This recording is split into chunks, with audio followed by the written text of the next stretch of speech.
ഡൽഹി നിയമസഭാ തെരഞ്ഞെടുപ്പിന്റെ പരസ്യ പ്രചാരണത്തിന് ആവേശോജ്വലമായ പരിസമാപ്തി. മുന്നണികളുടെ ഒരു മാസത്തോളം നീണ്ട പ്രചാരണത്തിനാണ് കൊട്ടിക്കലാശത്തോടെ അവസാനമായത്. ഇത്തവണ ആം ആദ്മി പാർട്ടിയും ബിജെപിയും തമ്മിൽ നേർക്കുനേർ പോരാട്ടമാണ് ഡൽഹിയിൽ. കെജ്രിവാളിനും ബിജെപിക്കുമെതിരെ ആക്ഷേപം ശക്തമാക്കി പ്രചാരണത്തിന്റെ അവസാന ദിനങ്ങളിൽ കോൺഗ്രസും കളം നിറഞ്ഞു. നാളെ നിശബ്ദ പ്രചാരണവും കഴിഞ്ഞ് ബുധനാഴ്ച ഡൽഹി പോളിംഗ് ബൂത്തിലേക്ക് എത്തും. ഡൽഹിയിൽ ഭരണം നിലനിർത്താൻ ആം ആദ്മി പാർട്ടി, രാജ്യഭരണം നിലനിർത്തിയെങ്കിലും കയ്യെത്താ ദൂരത്തുള്ള രാജ്യതലസ്ഥാനം പിടിക്കാൻ ബിജെപി. കഴിഞ്ഞ 2 തെരഞ്ഞെടുപ്പിലും അക്കൗണ്ട് തുറക്കാനാകാത്തതിൽ അഭിമാന പോരാട്ടത്തിന് കോൺഗ്രസ്. മുമ്പെങ്ങും കാണാത്ത വിധം ഡൽഹി തെരഞ്ഞെടുപ്പ് ഗോധ ഇത്തവണ തിളച്ചു മറിഞ്ഞു.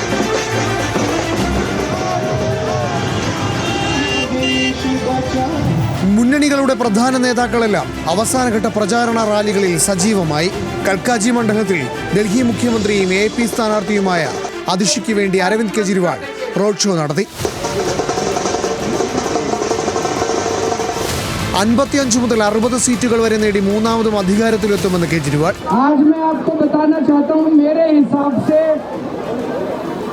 55 सीट आ रही हैं, लेकिन अगर मेरी माँ बहनें एक बारी जोर का धक्का लगा दें तो 60 तक पहुंच सकती हैं. ബിജെപിയുടെ ഗുണ്ടായിസത്തിന് പൊതുജനം വോട്ടിലൂടെ മറുപടി നൽകുമെന്ന് അതിഷിയും പ്രതികരിച്ചു. हमारे साथ जनता की ताकत है और लोकतंत्र में जनता की ताकत सबसे बड़ी ताकत है. वो लोग कितनी गुंडागर्दी कर लें. मुझे एक बुजुर्ग महिला ने कहा कि बीजेपी के गुंडे आए थे, उन्होंने कहा कि झाड़ू पे बटन दबाया तो हम तुम्हें देख लेंगे. യമുനയിലെ വിഷജല വിവാദം തന്നെയായിരുന്നു അവസാന ദിനവും ബിജെപി ക്യാമ്പുകൾ ആളിക്കത്തിച്ചത്. ഹരിയാനയുടെ മകനെന്ന് സ്വയം പറഞ്ഞു നടന്നിരുന്ന കെജ്രിവാൾ ഇപ്പോൾ ഹരിയാനയിലെ ജനങ്ങളെ അപമാനിച്ചുവെന്ന് തെരഞ്ഞെടുപ്പ് റാലിയിൽ കേന്ദ്രമന്ത്രി അമിത്ഷാ ആഞ്ഞടിച്ചു. യമുനയെ മാലിന്യമുക്തമാക്കുമെന്ന കെജ്രിവാളിന്റെ പ്രഖ്യാപനം പാഴ്വാക്കായി. യമുനയിൽ മുങ്ങിയ കെജ്രിവാളിന്റെ കട്ടൌട്ട് പോലും ICUവിൽ ആയെന്നും അമിത്ഷാ പരിഹസിച്ചു.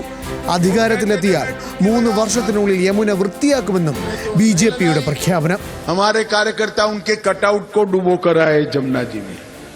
फिर मैंने पूछा भाई कटआउट का क्या हुआ? तो आदमी छोड़ो, वो कटआउट भी एम्स के ICU में जब्त है. बेचारा ICU में बीमार पड़ गया, कटआउट बीमार पड़ गया. मगर आप चिंता मत करो द्वारका वालों, हम यमुना जी के पानी को 3 साल में शुद्ध भी करेंगे और एक यमुना रिवर फ्रंट बनाकर सबसे बड़ा पर्यटन का स्थान भी बनाए. കോൺഗ്രസിനായി പ്രിയങ്ക ഗാന്ധിയും ഡൽഹിയിൽ റോഡ് ഷോയിൽ പങ്കെടുത്തു.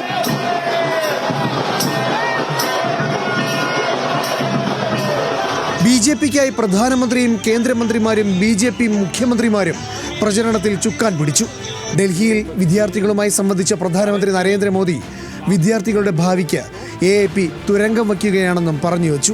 सुना है ये दिल्ली में 9वीं कक्षा के बाद बच्चों को आगे जाने ही नहीं देते. जो बच्चे गारंटी है पास होंगे उन्हीं को जाने दे. क्यों? क्योंकि उनका रिजल्ट खराब हो जाएगा तो मेरी सरकार की इज्जत खराब हो जाएगी. इसलिए बड़ा बेईमानी का काम होता है. വ്യാജ വാഗ്ദാനങ്ങളും അഴിമതിയുമാണ് ആം ആദ്മിയുടെ മുഖമുദ്രയെന്നായിരുന്നു ഈ തെരഞ്ഞെടുപ്പിൽ കോൺഗ്രസും BJPയും മുന്നോട്ട് വെച്ച പ്രചാരണം. ബജറ്റിലെ ആദായ നികുതി ഇളവും BJP ഡൽഹിയിൽ പ്രചരണായുധമാക്കി. കഴിഞ്ഞ 2 തവണയും നിയമസഭാ തെരഞ്ഞെടുപ്പിൽ ഒരു സീറ്റ് പോലും നേടാൻ സാധിക്കാത്തതിനാൽ ഇത്തവണ നിരവധി വാഗ്ദാനങ്ങളുമായാണ് കോൺഗ്രസും പ്രചാരണ രംഗത്ത് ചുവടുറപ്പിച്ചത്.